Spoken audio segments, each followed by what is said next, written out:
আব্দুল্লাহ আল মামুন সাংস্কৃতিক জগতের একজন উজ্জ্বল নাম। আমি আসবো না আপনার ওখানে, আজকে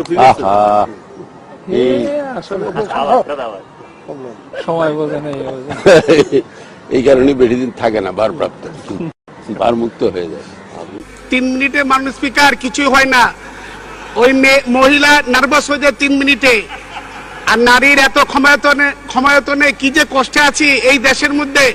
আপনি স্পিকার, মাননীয় প্রধানমন্ত্রী স্পিকার, বিরোধী দলের নেত্রী স্পিকার, আরেকজন রাজপথে ওই সেও নেত্রী, আমার ঘরের মধ্যে আমার ওয়াইফ, সেও কি যে জ্বালা যন্ত্রণা হচ্ছে মাননীয় স্পিকার, বলে ভাষা প্রকাশ করা যায় না। এই জাতীয় সংসদে যারা আছে এরা কিন্তু কেউ কিছু বলে না, খালি প্রশংসা করে যাচ্ছে। প্রত্যেকজন কষ্টে আছে মাননীয় স্পিকার, প্রত্যেক ব্যক্তি কষ্টে আছে মাননীয় স্পিকার।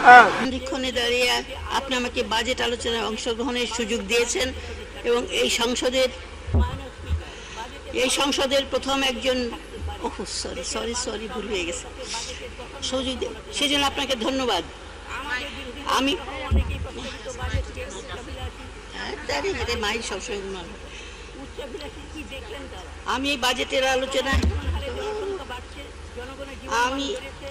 বাজেটের আলোচনায় আলোচনা সূর্য শ্রদ্ধাবন্ত চিত্তে স্মরণ করছি। আমি মাইক থেকে অনেক দূরে, তাই শুনে যাচ্ছে না।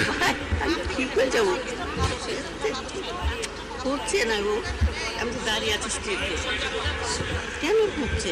এই বাজেটের আলোচনা শুরুতে শ্রদ্ধাবনত চিত্তে স্মরণ করছে সর্বকালের শ্রেষ্ঠ বাঙালি, আমাদের জাতির মুক্তি সংগ্রামের অগ্রদূত, স্বাধীন। আমারও আমাদের শ্রদ্ধেয় যে আলমগীর সাহেবকে এবং ফজলুর রাজা সাগর সাহেবকে আন্তরিক কৃতজ্ঞতা এবং ধন্যবাদ জানিয়ে আমার বক্তব্য এখানে শেষ করছি। ধন্যবাদ সকলকে। এই স্বাধীনতার মাসে আমরা তিলকওয়ালী মুখ্যমন্ত্রী খালেদা জিয়াকে এক মুহূর্ত ক্ষমতায় দেখতে চাই না। এই কথা বলে আর এক মুহূর্ত তিলকওয়ালী মুখ্যমন্ত্রী শেখ হাসিনাকে ক্ষমতায় দেখতে চাই না। এই কথা বলে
আমি নাম বলবো না, একজনকে জিজ্ঞেস করেছিলাম, ভাই আইন শৃঙ্খলায় যারা নিয়োজিত নাম বললে চাকরি থাকবে না।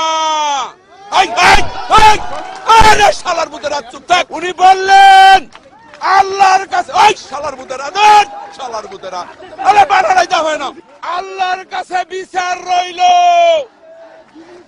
ও ভাই স্লোগান দিয়েন না, এবং স্লোগান দিয়ে মেলাম, এবং এইরকম বিচার আল্লাহ সহ্য করবে না। যার তুমি ঠিক দাও কেন শালার পুত ভোট দেন দাও, আবার ঠিক দাও। সবাই হাত তোলেন। ওই শালার বুতারা মুনাজাত কর, মুনাজাত কর, পুরো শালার বুতারা মুনাজাত কর। মাইক আনতে বলছেন। আল্লাহ তোমার কাছে বিচার দিল, আওয়ামী সন্ত্রাসীদের সাথে।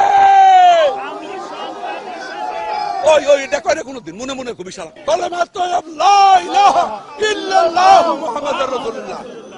আপনারা সবাই বাড়ি যান, শনিবার হরতাল হরতাল হরতাল। আমরা দেখেছি উনি একজন বক্তব্য শুধু সাংবাদিক ছিলেন, সাংবাদিক হলে তিনি একজন নাগরিক, তিনি একজন রাজনীতি ছিলেন, রাজনীতির দর্শন।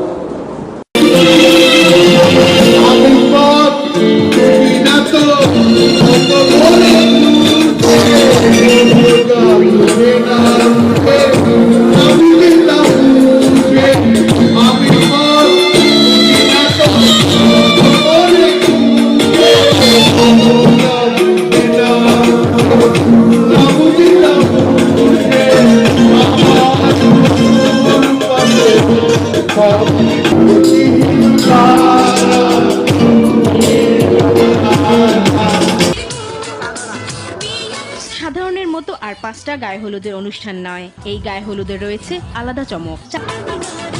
চিরকুমারের তকমা ঝেড়ে ফেলে অবশেষে মন্ত্রী গায়ে হলুদ ছোঁয়ালেন। 67 বছর বয়সী রেলমন্ত্রী জীবনসঙ্গী হতে যাচ্ছেন 29 বছর বয়সী হুনুফা আক্তার রিক্তা। আমায় ভালোবাসবে, ফেসবুক তো ব্যবহার করবো না, এটা তো বুঝছো। আর এই বয়সে তোমরা প্রেম করে সময় নষ্ট করবে না।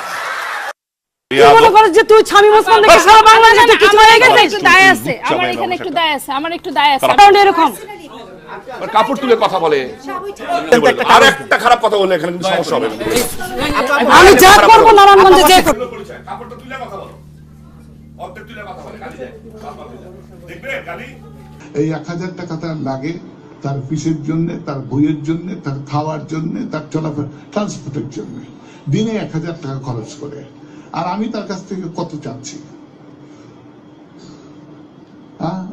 75 টাকা। এই 1000 টাকার মধ্যে আমি তার বলছি যে আমাকে 75,000 টাকা দাও, এটাই হচ্ছে ভ্যাট।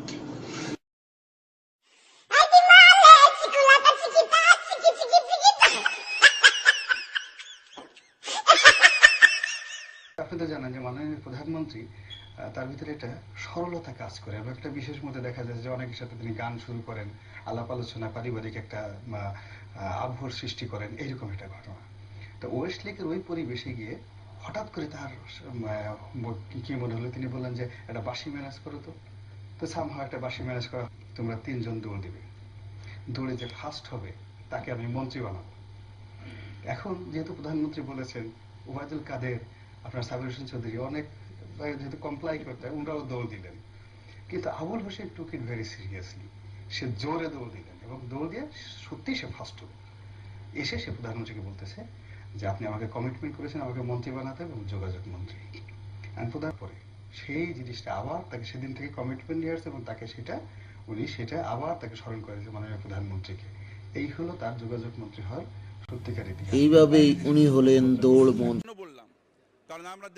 জাতীয় সংসদের রীতি অনুযায়ী অধিবেশনের সমাপনী দিনে সংসদ নেতার আগে বক্তৃতা করেন বিরোধী দলীয় নেতা।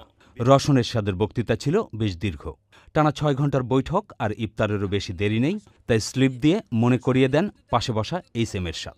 রওশন এরশাদ তখন বলেন, আজ এখানে সবাইকে আমি ইফতার খাওয়াবো। এর আগে তিনি জানান, সোমবার প্রধানমন্ত্রীর ইফতার পার্টিতে যোগ দিতে তিনি বেরিয়েছিলেন, কিন্তু গণভবনের কাছাকাছি এসেও শেষ পর্যন্ত পৌঁছতে পারেননি। আজান পড়ে গেলে তখন আমাদের ফিরে যেতে হলো, কারণ আজান পড়ে গেছে তখনই। 50টা গাড়ি ছিল আগে, ওই 50টা গাড়ি সরে যেতে যে আমাদের গেটে বসতে তখন তো আমার মনে তারাবির নামাজের সময় হয়ে যায়। আপনি রাতে বের হয়ে দেখেন মানুষ কিভাবে জীবনযাপন করছে, এই আপনি বস্তিগুলোতে দেখেন, আপনি রাতেবেলা বোরখা পরেই বের হন। হ্যাঁ, আমি আপনাকে অনুরোধ করবো, মাননীয় স্পিকার, আপনার মাধ্যমে আমি মাননীয় প্রধানমন্ত্রীকে অনুরোধ করতেছি, আসলে আপনি দেখেন তাহলে ধারণা হবে। সমাপনী বক্তব্যে জবাব দিতে গিয়ে বোরকা নিয়ে কথা না বললেও ট্রাফিক জ্যামে পড়া বিরোধী দলীয় নেতার উদ্দেশ্যে কিছু কথা বলেন প্রধানমন্ত্রী শেখ হাসিনা। যানজট, মানুষের অর্থনৈতিক উন্নতি যত হচ্ছে, গাড়ি ক্রয় করাও বাড়ছে। যেমন এই আপনারাই ধরেন না, এরশাদ সাহেব উনি আসলেন আমার ইফতার পার্টিতে, আপনি আসতে পারলেন না, কিন্তু আপনারা দুজন যদি একটা গাড়িতে আসতেন তো সময় মতো পৌঁছাতেন।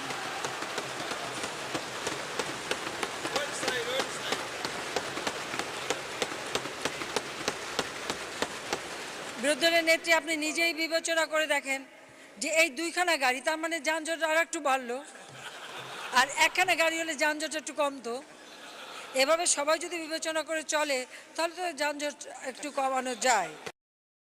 দেশের উন্নয়নে বিভিন্ন পদক্ষেপের বর্ণনা দিয়ে প্রধানমন্ত্রী আশা করেন নগরবাসী এভাবে সহায়তা করলে যানজটের মতো অনেক সমস্যারই সমাধান হতে পারে। সঞ্জয় চাকি, চ্যানেল আই, ঢাকা।